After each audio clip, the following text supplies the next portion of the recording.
Upper Plaza. Books Inc. is the oldest independent bookstore west of the Mississippi.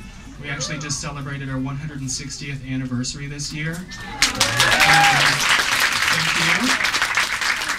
We love having author events like this, and it's the support of people like you that keep the indie book spirit alive. So thanks again for coming out tonight.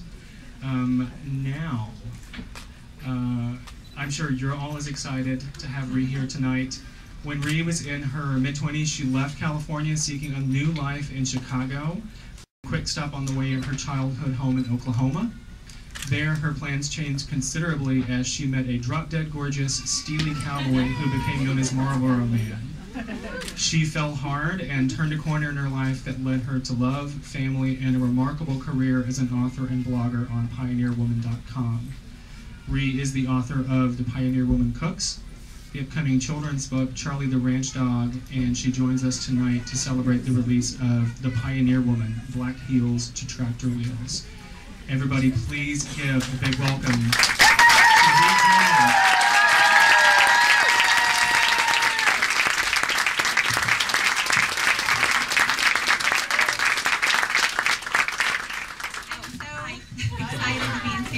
I didn't make it here for the cookbook, and I'm so thrilled to be here. I mean, are you guys the happiest people on earth? Yeah! This city is ridiculously gorgeous, and the weather is beautiful, and thank you so much for coming and welcoming me here. And I'm a terrible, awful public speaker, as you can well see. So I'm going to turn it over to you guys. If there's anything remaining that you don't already know about me, feel free to ask. It doesn't have to be about Black Heels. You can ask me about blogging, ask me about Charlie. I did want to say I took all the girls off the ranch and brought them with me, so turn attention away from myself for a second. My daughter Alex and Paige, daughters, and my niece Hallie, and my sister-in-law Missy, and my mother-in-law Nan. And you guys stand up. Come on. I wanted you to notice the complete lack of color. Look at us. We're really not depressed.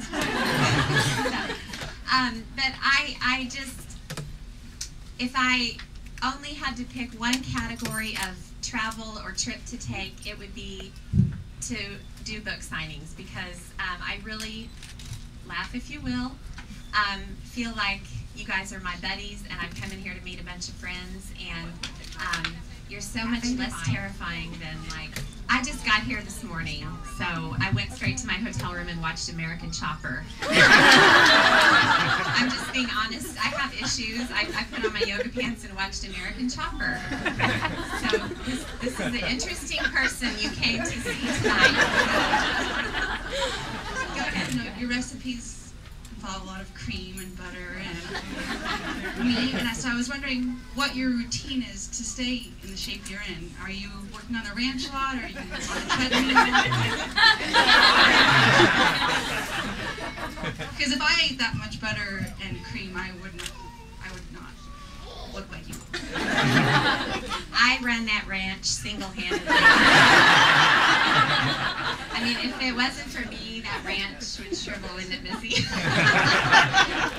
yeah, all that heavy lifting I do, and I have gained, let me see, since I started blogging, I'm just going to be honest, I've gained 20 pounds. So I wear skinny jeans. I do not have large legs. I do not have large wrists or forearms. And you'll notice those are the only things I'm, like, exposing. Everything else is, like, under this tent of deceit. And, you know, tent of shame. And there are all sorts of products under this tent. In fact, if you see me kind of turn a shade of blue tonight, then you need to go get some scissors and cut me out of what's under here. But the cookbook really got me. I really packed it on when I was doing the cookbook, because I just had all these leftovers all the time, and I had to eat them. And, but also, you know, blogging, bloggers can attest to this, is a very sedentary activity. And I mean, you do have to consciously combat it by kind of upping your activity level. So when I get busy, I tend to, shed a little bit. So I'm hoping this week I'm gonna drop a little and get my circulation back. Along with, schooling and everything else, because we don't have a cattle ranch, and it's hard to get all that stuff done plus schooling. Well, it is. It helps that I'm not a type A personality. Our house, as the girls can attest, on any given day is not fit for visitors at all. The lodge is always clean, but our house is not. Our house is kind of the real world. So I have a cleaning crew that comes to my house once a week and cleans the toilets and does the floor. And in the past 5 or 6 months, I've had somebody come 2 days a week and just help me dig out from under. When I started traveling, it was just, I had to surrender. So, and Alex helps a lot, and Paige helps a lot around. I'm sorry, girls. They're very helpful, and so, yes. I'm also scared of standing up in front of a room of people. I just was curious, what's been the most rewarding experience from blogging? Oh gosh. Probably I get emails and I hear from people who just say that they have started cooking again, that I, for whatever reason, encouraged them to start cooking again. So, young wives say, I thought we were going to have to do takeout forever, and so that makes me happy. But I've never tried to put a real lofty spin on my purpose as a blogger, because who knows what the heck it is on any given day. But I've always just kind of wanted it to be a light, joyful, sometimes funny place for people to stop by and kind of get a laugh. So I feel like I accomplished that in one way or another, at least maybe once a week or month or something. So, good question. I was wondering what your #1 marriage tip would be besides chaps. That's it. Sorry. Oh gosh, I'm so hesitant to give marital advice because who knows? Nobody knows anything.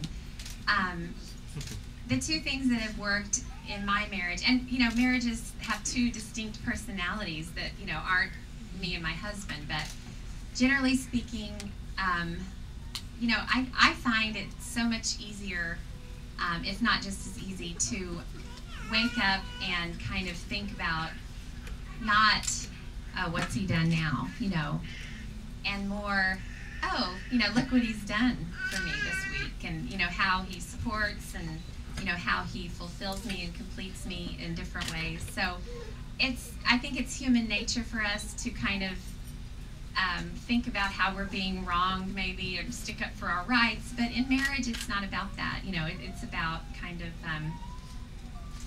cheesy word coming, warning, celebrating the ways that you complete each other.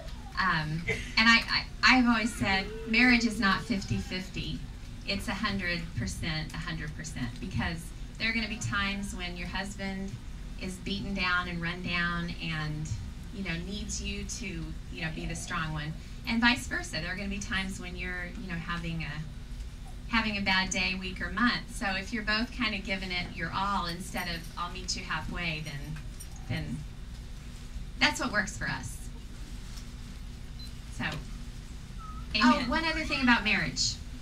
See, I said I didn't want to give marital advice. I think I've talked to Missy about this before. I think. Give him nightly foot rubs. No, I'm just kidding. I'm totally kidding. Because we live on an isolated ranch, we really just have each other, and we are together a lot. 24/7 basically. He'll go out to pasture and come back, but we are together all the time. And it doesn't mean that in marriage you have to be together 24/7, because obviously if you guys work in an office, you can't be. But it has shown me how important it is for a married couple to have a life together, and for that to kind of take precedent instead of, you know, going in separate directions all the time. I think that can kind of sneak up on you after a while. Okay, that's all. That's all I know about marriage. You're bored with me and you're hot, so thank you so much, and it's been great talking to you, and I can't wait to meet you all.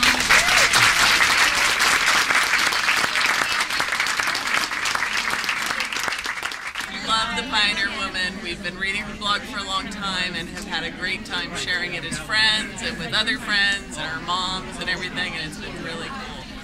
Thanks for coming, Ree. Yeah, thank you. Thanks, Ree.